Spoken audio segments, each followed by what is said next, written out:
Macmillan Audio presents The Nocturnal Brain by Guy Leschziner. Read for you by Guy Leschziner.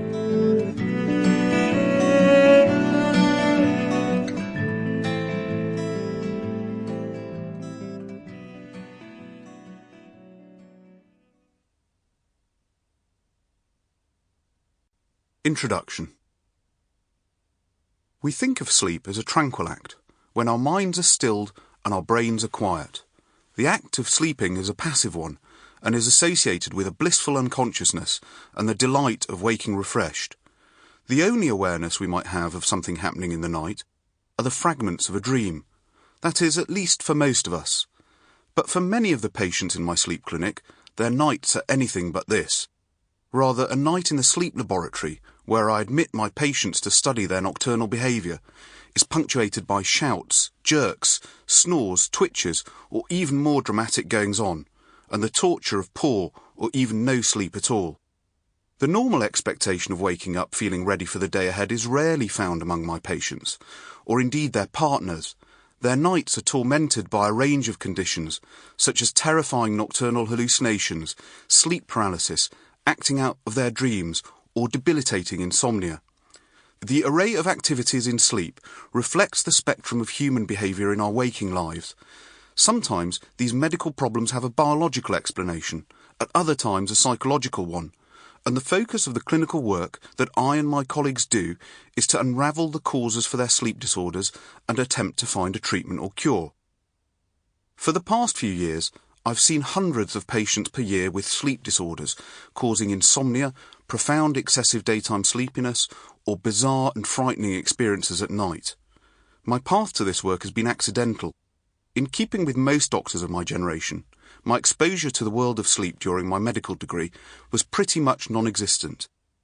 I cannot recall a single moment of teaching that focused on sleep until well into my clinical training as a neurologist, almost a decade after I graduated. It was only by chance, when I opted for an intercalated degree in neuroscience as a 19-year-old, that I was asked to write an essay on the function of sleep. As a naive but intellectually curious teenager, I had assumed, like most people, that the function of sleep was to stop you feeling sleepy, and that assumption was borne out by personal experience.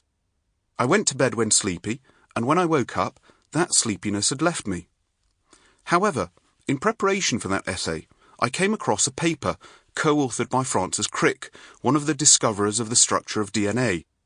Crick had in later life become increasingly fascinated by consciousness and neuroscience, in part driven by a sabbatical at the Salk Institute in San Diego, a world-leading centre in neuroscience research.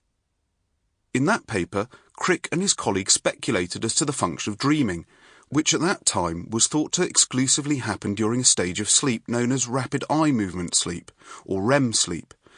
They argued that the function of dreaming, rather than representing a Freudian royal road to the unconscious, was a form of housekeeping for the brain. Dreaming, they postulated, acts to prune out connections between cells in the brain that have developed during the day, and constitutes a type of reverse learning to get rid of useless information.